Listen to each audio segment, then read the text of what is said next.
chụp pi ở đây chụp pi từ mặt trăng tôm thạch nó đang mày là chụp pi mà rồi cái bài ní chưa mất cọt rồi hả làng đến đấy tôm thạch nó đang một tệ được bom thua rồi vậy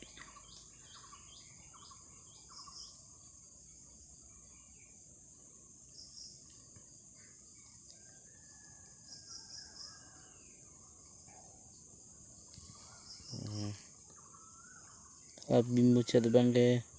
alo lo là thêm một chất băng cái pi đây